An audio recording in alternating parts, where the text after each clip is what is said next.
This is stuff you like. You can call me Ursa. I got new glasses, and we're back with Harry Potter. Oh yes, ladies and gentlemen, and everybody else, it's Harry Potter and the Goblet of Fire. Well, fire, but, you know, why miss the opportunity for a bad pun? Mostly in this episode we're going to talk about truth and lies and justice and why you should never, ever mess with Hermione. Also a little bit about why anger is only actually useful if it gets you to do something. To begin, the plot of Goblet of Fire goes thusly. Harry returns to school for his 4th year, ends up being entered in a stupidly dangerous tournament against his will, finds out that the whole thing is a trap at the end of the final task, his fellow student is killed with a complete lack of ceremony or feeling because war is hell, Voldemort rises again with an adult body, and holy cow, this is all getting very serious. No never mind. But as usual in these reviews, the advancement of the main plot isn't really what I want to talk about, so let's start with Rita Skeeter.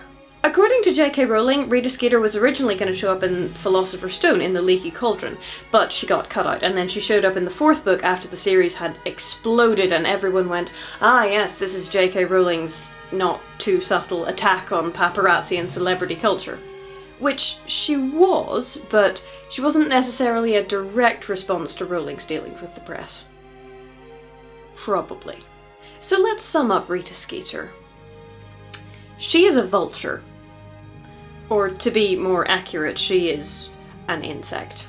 She spies on people by transforming into a beetle, which I guess is the best you can do if phone hacking isn't a thing, and she creates narratives about people which can and do ruin their lives. Or at least their reputations.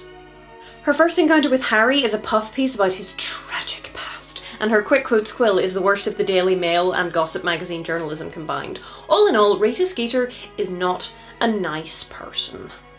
One of the big problems with modern celebrity is that we demand a story. You can't just be an actor and act in things which are stories. No. There has to be a story surrounding you. I will always stand up for stories because stories shape how people see the world, and if you can change how people see the world, you are halfway there to changing how they act in the world. But when it comes to real people who have real lives which are much more complicated than stories can ever hope to be, no. While turning people into stories can help your cause, it can also hurt people. It can also kill people. I mean, Rupert Grint and Emma Watson and Daniel Radcliffe all seem to have turned into, you know, reasonably sensible adults, but that doesn't mean that it wasn't a bit wobbly for them at various points in the past. And we eat that up. We expect them to be our perfect little sweethearts, and then when they aren't, we're okay with that too, because that means we can talk about them negatively. And it's all nonsense. It's a distraction from more important things encompassing pretty much anything else. We make people into stories, and fame and celebrity are all about stories which need a beginning, a middle, and an end, or at least constantly rising and falling action, otherwise we get bored. We turn people into stories, and it's not good for them, and it's probably not good for us either. Goblet of Fire's story when it comes to truth and lies and celebrity is gossip. Rumour, scandal, a love triangle, a palatable lie over the kind of boring truth. Hermione's not my girlfriend, Mrs. Weasley. The main point that is made in later stories about media is the power of the media to silence stories as well as to promote them. Voldemort is back, and Harry knows this and is trying to tell people this, but they don't want to listen, and so they don't. You see it a little at the end of Goblet of Fire, but mostly in Order of the Phoenix and in Half-Blood Prince. The media fiddle while Rome burns. Or pick your own metaphor. For the most part in Goblet of Fire though, we don't reach that stage. It's about gossip. It's malicious and it makes Harry's life hell, but it's not life-threatening. At least not yet. When Rita writes that Hermione is Harry's girlfriend, she ignores it.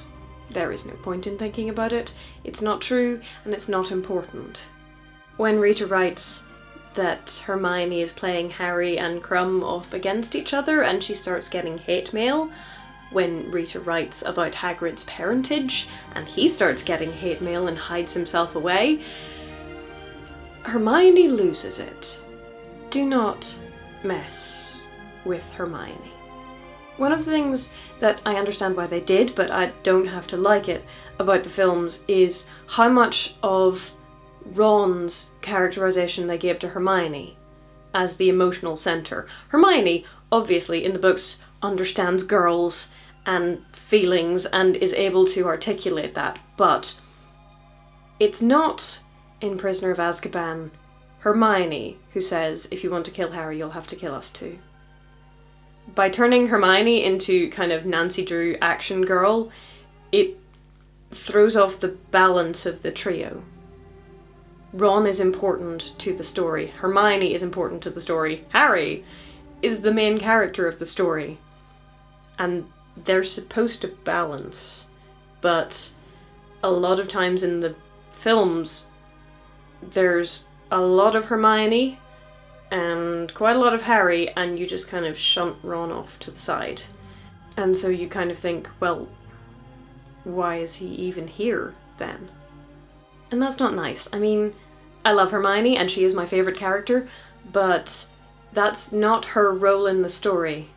And I get that you want to have strong female characters, but she was pretty good before. In a series where there are already lots of, you know, brilliant and different women, that Hermione is afraid of flying is okay. That Hermione overworks and overthinks is okay. Because she doesn't have to bear the burden of representing all women that have ever been. But movie or book, you do not mess with Hermione, because her ire is legendary and she doesn't stand for injustice. I understand why the sort of spew subplot was cut out of the movies, because it's a big book. You're gonna have to lose something. But Hermione will not stand for injustice. And she doesn't just get angry about it, she does stuff. Maybe not terribly well thought out stuff all of the time, but she takes action. Order of the Phoenix is the book where Harry particularly starts to lose it, where he spends it as caps lock Harry, angry at the world and the injustice of the situation and everything. But Goblet of Fire was where Hermione gets angry. And the thing about anger is that it can destroy you just as easily as lies and gossip can. It will eat you up from the inside and it will make you a bitter, hollow shell of a person. See, for example, Snape and Sirius. They hate each other so much, they are so angry at each other that it doesn't matter that they are on the same side. Goblet of Fire is about injustice and about lies. It's about the bad things that not evil people do. Rita Skeeter and house-elf enslavement and magical creatures as not people and Barty Crouch and how dark times bring out the best in some people and the worst in others, all of it links together. It's about truth and cooperation and how by taking action as a group we can accomplish much more than we ever could on our own, whether that's for good or evil. If it's not important, if it's Harry and Hermione are boyfriend and girlfriend, if it's pointless and stupid and it's a lie, ignore it. Don't let them waste your valuable brain space. But if it is important, then you take steps towards justice, and the first step, however frightening it might be, is speaking the truth. Cedric Diggory was murdered by Lord Voldemort. Anger in the face of injustice or lies is entirely justifiable, and it may even make you feel good. May make you feel morally righteous. You know, it does me, at least for a while. Then it just gets exhausting. But getting angry about things, especially things you have no control over, ultimately solves nothing. The only way to solve problems is by taking action on them. And that's much harder. So beware when the Hermiones of this world get angry about injustice, because they are smart enough to know that there is only one cure, and that is action, and they are more than willing to take it.